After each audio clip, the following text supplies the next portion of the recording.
Ohio Realtors came out with a new residential real estate purchase contract. It is 14 pages. Sounds like a train wreck, right? Actually, it's awesome, and I'm going to show you why and also show you how to fill it out.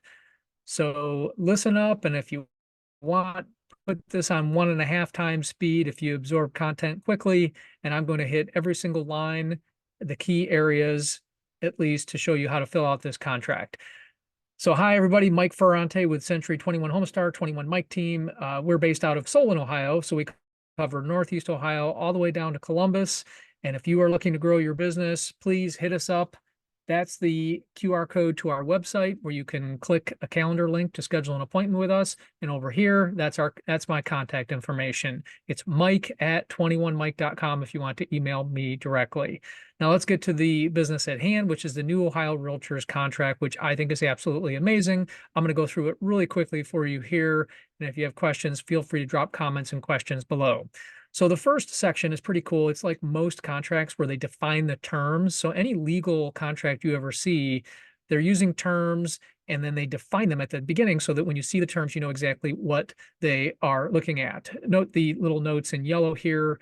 That's just to help you with the contract. So for example, EMD, these are things that we use in real estate that the general public doesn't necessarily know what that means. And of course, that's earnest money deposit. Okay, so this gets into the offer. Number one here is the offer, address. They did include county, parcel number, and then a description. Always recommend that you put some kind of description, single family home with a detached garage. This is nice for clarification. Let's say the garage gets demoed. You could say, no, no, no, on the purchase agreement, there was a detached 2-car garage when we wrote this offer up. Make sure you fill these things in. Of course, the price, form of payment, then they have places to initial if it's cash. And then the nice thing is I see lots of contracts that forget to fill in some blanks. So if blanks are not filled in, there's a default number of days. There's a default for each of these blanks in many cases on the contract. So if it's cash, you'll initial here. And then there's a number of days for the proof of funds to be shown to the seller. And if they don't do it, there's a way for the seller to terminate the contract. Now, obviously, you guys should be submitting these with your offers. All right, next, let's scroll down here. This is if there's financing. And there's the number of days for loan application. Again, if it's left blank, there's a default number. We check which type of financing we're using. Other might be private financing, for example, or if it's a renovation loan. Here, it talks about submitting the information about the lender. By the way, a little further down, there's something about changing financing and how it has to be approved by both buyer and seller.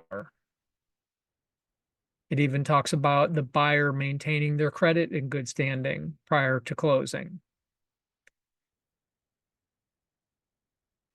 Here's loan commitment dates. It defaults to 45 days. These days we have lots of lenders saying we can get your loan closed in 14 or 21 days. So make sure to fill this in if it's different than what the default dates are. Here is the termination clause. If the buyer fails to deliver notice regarding the loan commitment, it can be terminated. And of course, earnest money will be released. Change in funding. Here it is, guys. It talks about if there's going to be a change in the funding that was agreed upon when the contract was made, it has to be mutually agreed upon. It's right here. Seller consent is required. Well, it says that if it's required, it shall not be unreasonably withheld. But again, anytime you're changing financing, you should be talking to the seller about it and getting it okayed. There's a yes or no, is or is not contingent on an appraisal. Okay, so if your buyer is going to waive the appraisal or do appraisal gap, that kind of thing, This would be a great place to fill that in. Cash deals can be contingent on appraisals as well, but it's nice. They've kind of thought of everything, and it's a blank to fill in for us for every single item you could possibly think of. Next section here, is it contingent on the sale of another property? Guys, it's 14 pages, but so many other documents are now gone. We don't need a separate page now for a contingency, because here is a contingency. Either yes, it is contingent on the sale of a property located here, or it's not contingent on the sale of another property.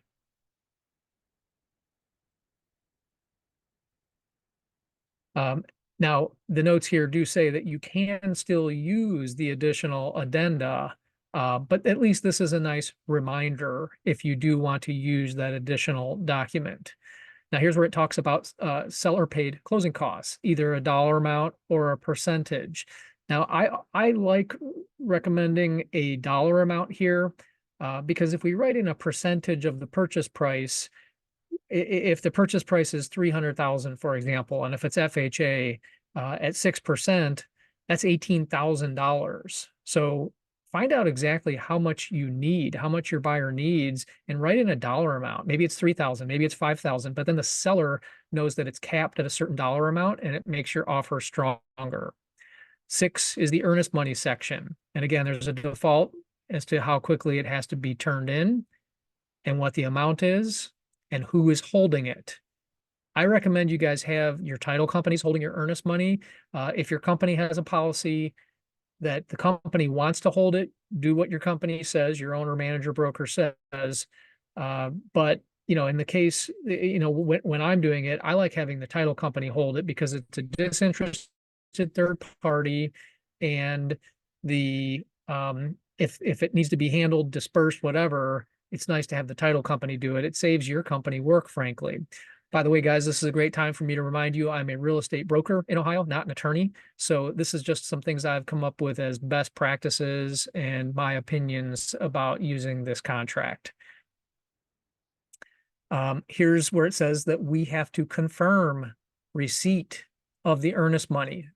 So agents, you guys should be doing this. You should be making sure it's collected and then confirming with the other agent, hey, we got it, and here it is. This next section gets really thorough with regard to fixtures and equipment. If it's attached, it stays. If it's not attached, it doesn't stay. And look how thorough they were with this. I think it's great because, in the past, there was always question of, hey, was this included? Wasn't it included? By the way, guys, for garage door controls, I do recommend writing in a number here, because if you just say all, what if they only have one and it's a 3-car garage? What if they have none and they say, hey, I gave you all of them and all of them was 0? So I do recommend writing in a number there. And then down here, we get into appliances and other things that can be checked off as included. And then just like our old contract, there are things that could be excluded. And keep in mind, they could say, I want the rose bush in the front bed because it was sentimental. Maybe there's some things, or maybe they want the dining room light fixture. And then make sure that we talk about if the seller is putting in one to replace it. Things that are leased get checked off here.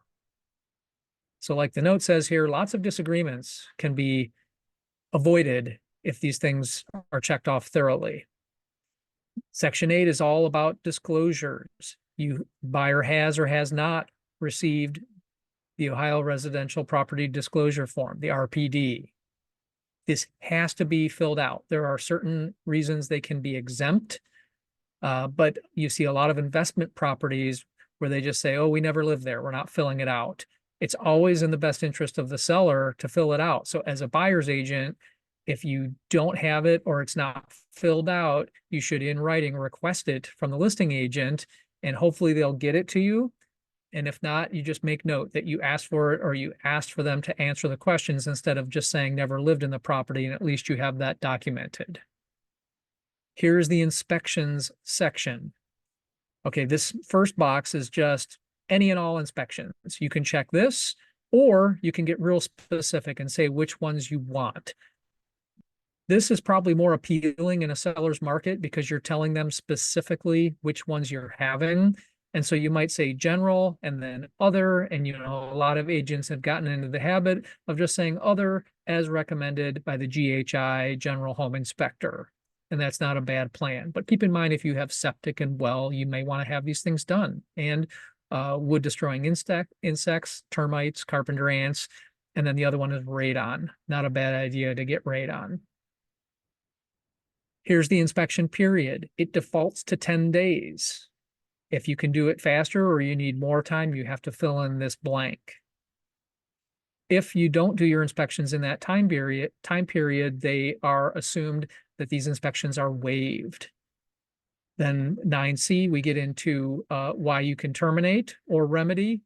And by the way, this new contract does say material defects. So you're not supposed to be able to terminate because you don't like the carpet color or you didn't realize the one bedroom was painted black. These are not material defects. Health, safety, habitability. Those are some of the examples for material defects, including hidden defects, not something that was plainly visible. It's better if you are asking for a release based on something that wasn't plainly visible. Now, if you don't turn in your request to remedy or terminate within the time period, technically you have considered to have waived the right to those remedies. Now, once the remedy has been submitted, it defaults to 3 days to reach a written agreement. They call this the remedy period. So you have 3 days to come to an agreement about what you've asked for repairs for. And it's kind of interesting. The old purchase agreement said repairs. It didn't talk about money, but this is more general. It says remedy. So I do think that it's more open to being able to remedy your repairs with money. By the way, it does talk about using a licensed inspector, which I think is great. It specifies the buyer is paying the costs of inspections. This has kind of been the norm. But again, guys, why do I say this contract is great? It's because a lot of things that we used to miss or that agents would have to sit here and read every little thing. What if you didn't notice that the buyer was asking for the seller to pay for certain inspections? And then the seller signed and said, oh, wait a minute, I didn't realize they wanted me to pay for the general home inspection. We know that's not customary. I mean, anything that is negotiated is okay, but this defaults to the buyer paying for their own inspections, which is usually what we intend. It even talks about point of sale inspections, which are pretty prevalent here in Northeast Ohio. The seller is going to deliver point of sale compliance. Now, one interesting thing is, Cleveland now has lead safe. So, obviously this contract can't cover everything, but if you are dealing in Cleveland on rental properties in particular, you might want to write in lead safe certification. Here's the damages clause. It talks about the buyer being responsible for any damages caused by the inspector. Here's the lead paint section. And of course, we know anything constructed prior to January 1st, 1978 could potentially have lead paint, and you have to say yes or no. They received the disclosure about lead paint hazards. That's the pamphlet. I'm sorry, the disclosure is what the seller fills out. And then the second one has or has not received the pamphlet. Guys, I suggest you keep a PDF of this and email it to all your clients. That way, when they check yes, they actually have received it, just like your consumer's guides, and very soon, your agency agreements, your buyer agency agreements. Remember, consumer's guide, buyer's agency agreement has to be signed before you start showing houses. Here's the sex offender clause. We know that this is just a notification that buyers can find this information. The local sheriff's department has it. They send out notices, etc.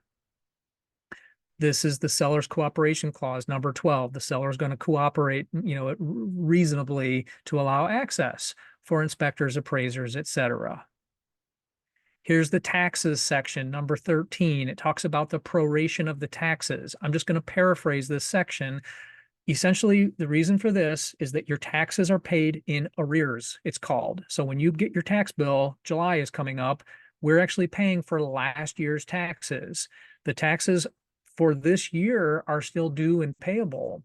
So when the buyer buys the house, let's say end of June, there's almost a whole year's worth of taxes that haven't been paid yet because we're paying for taxes that happened in the past when we receive those bills. That's why the seller gives a credit, and the title company will prorate this. And that's a great idea for agents for you to learn how to do estimates. I use something called Ohio Anytime Estimate. It's a free website, but many of your title companies have apps you can use to run your own net proceeds estimates that will include the prorations for the taxes. Okay, and typically we're using this first section. The short proration method is typically not used, but again, make sure you verify that. All righty.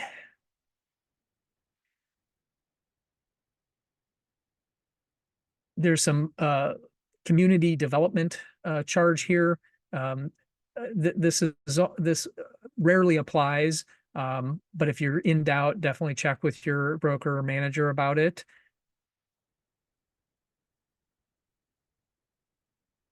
Improvements of the property by a public authority. So, if there's sidewalks going in and they're going to be assessed against the taxes, for example, or street lights, and they're going to be assessed against the taxes, the seller is supposed to disclose this. And we're putting it in the purchase agreement now. Hey, seller, if there's anything of this stuff that you know about, you have to tell us about it.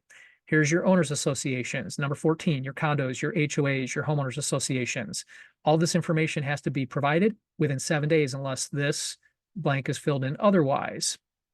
And then down here, it gives a review period. And buyers get a chance to review these documents. And if there's something that doesn't work for them, if it's a deal breaker, it gives dates, how long you have within 7 days of receipt or 14 days after the acceptance of the contract, whichever occurs first.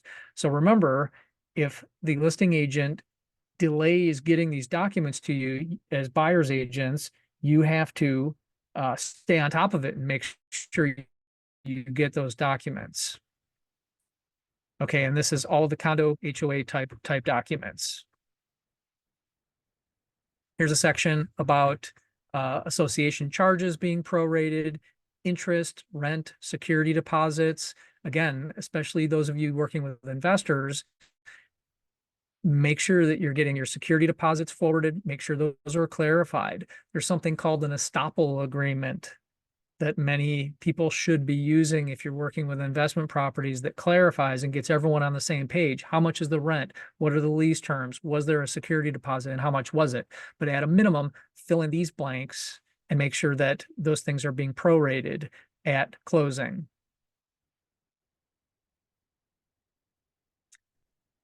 All right, here's the deed. Here's where we fill in the name of the title company that's going to be handling the transaction. Closing services. This talks about marketable title, general warranty deed, and all the standard language that comes along with that. Really nothing for us to fill in here. This talks about mineral rights. Okay, and unless otherwise noted, the mineral rights transfer with the property. But if they are keeping the mineral rights, for example, you would write that in here if the seller is keeping them. Note the yellow highlight here. Here's where we write in who the deed is made out to, the name of the buyer as they want it on the deed. 16E is a section about title defects. Extending the closing if there's title defects, 7 days if left blank. I like this to be a little longer. If there's a defect on the title, you hate for a deal to blow up just because there's a defect that could be fixed. 7 days is pretty quick, but that's what it defaults to. Here's title search, title insurance. So there's some new things to check here. Most buyers are getting the Alta owner's policy of title, the standard. There is a new option here on our contract for the enhanced insurance. Talk to your title company to find out what the differences are. This just has more coverages and it's a little more expensive. And this option, buyer not getting title insurance, that is their right to do that. We don't recommend it though. Here's who pays for the title insurance. So on our old contracts, most of them defaulted to its split 50-50. So if you're using what has been customary in many areas, you check this box, the seller will pay 50% of it and leave this blank. Or the buyer can offer to pay for the whole thing, or the seller can be asked to pay for the whole thing. Keep in mind, guys, I get a lot of questions about RESPA, and again, not an attorney, but my understanding is that whoever is paying for the insurance policy should typically be able to choose where it is being bought from. The way RESPA reads, it's something to the effect of a seller can't force a buyer to buy title insurance and then make them use a particular title company. Okay, it's pretty specific about that. When it's split 50-50, for example, it's a negotiated item. I hope that helps. Property survey, number 18. Is it or is it not contingent on a survey? And if there are easements, et cetera, if there's issues, property boundary issues, 14 days to figure it out, unless you write something different in here. Keep in mind, this is that's 14 days for you to have the survey. And if it's not contingent on the survey, though, you don't have a recourse as a buyer to say, wait a minute, I didn't know there was an easement or a shared driveway. Hopefully that's in the RPD, but this is your chance to find that out and make it a contingency of the contract. Here's the FERPTA tax. Again, all of you folks working with investors know about this. There's a withholding tax for foreign investors. This is pretty complicated. Get your accountant involved and or your attorney, because your sellers of real estate will have to hold money back to potentially pay this tax. Here's your closing dates. Now note that it says no later than insert date. This means that it's no longer on or about, which means give or take a certain date. And in Ohio, I've been told that on or about means within about 30 days, give or take. This one is no later than. So it's a time is of the essence date. If you write in July 25th as your closing date, it needs to be no later than that date. Now, when will it be considered to have closed? You check one of these boxes. It's when all necessary documents have been signed and the transaction is funded, meaning the money is at the title company ready to be dispersed. This is what I usually check. Otherwise, your buyer might be waiting for the second option, the date where the execution of the documents by parties and sale proceeds are dispersed. The seller has received their money. Okay, this could be 24 to 48 hours later. If you want your buyers to get the keys as soon as possible, you want to check this first option. Now there's the default clause here that says closing can be extended if there's some kind of issue that's out of the direct control of either party. So that's the exception to the on or before clause above. But again, you don't want to be arguing about this. So really try to close your sales on time or get an extension signed before the date is up. Now there's a separate clause here, 21, for possession. Closing and possession, transfer and possession could be two different dates. Option one is they happen at the same time. You transfer the property, you get the keys right at closing, or at a specific time. So it could be closing today, getting keys tomorrow, or you can check a certain number of days after closing at a particular time. It's good to insert a time, guys, because, does it happen at 9 a.m. or 5 p.m.? That you don't want to leave anything to chance and have an argument later. Here's a reminder for post-closing possession where the seller stays in the property as a renter.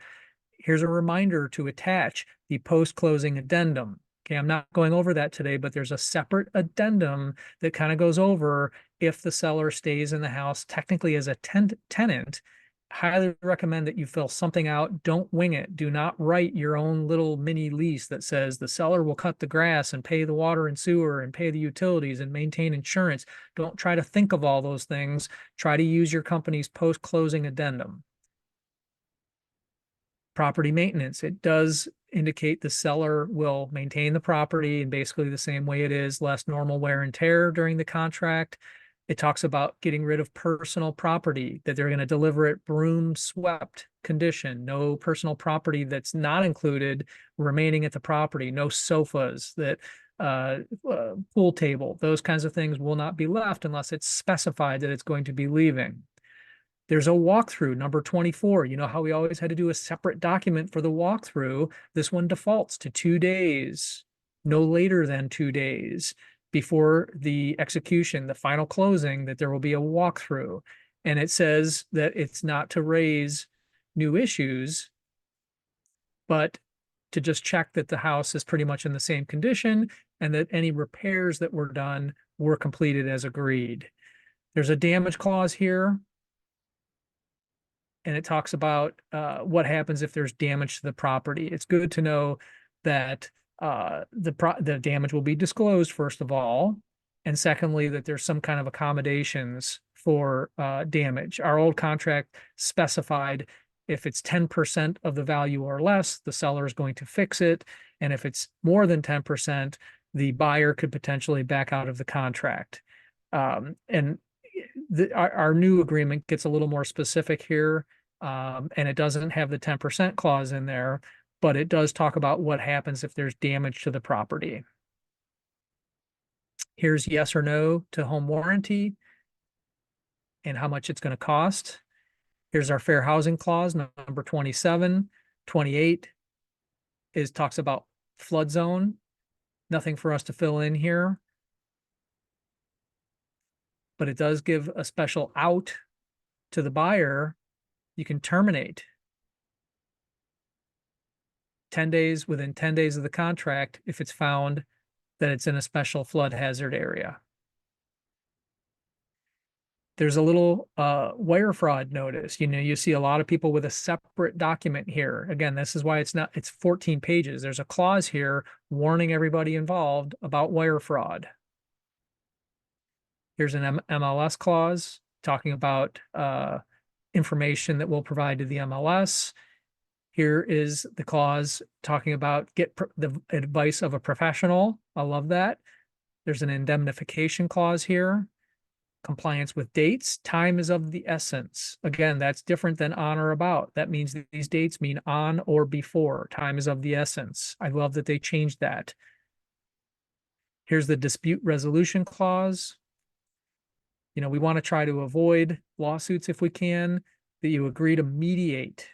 The parties agree to mediate first if there's a disagreement. Here's 35 additional terms. This is where you'd write in anything that wasn't thought of. Pretty rare to have to use this anymore, but if you're going to have an additional addendum like an estoppel agreement that talks about rentals and so forth, you can write that in here. This clause is a typical contract one that says it's the whole agreement. You can't just pick and choose what parts you want to use. Signatures talks about manual or electronic signatures. Acceptance, here's what acceptance means for our contracts. It's signed and delivery. And for us guys, remember, delivery could be either receiving it through DocuSign or .loop, email. They used to have something called the mailbox rule, where as soon as I dropped it in the mailbox, it was considered delivered. So even if I have a signed contract and I call or text the agent, the listing agent, and say, hey, it's signed, we have a signed contract, that's considered delivery.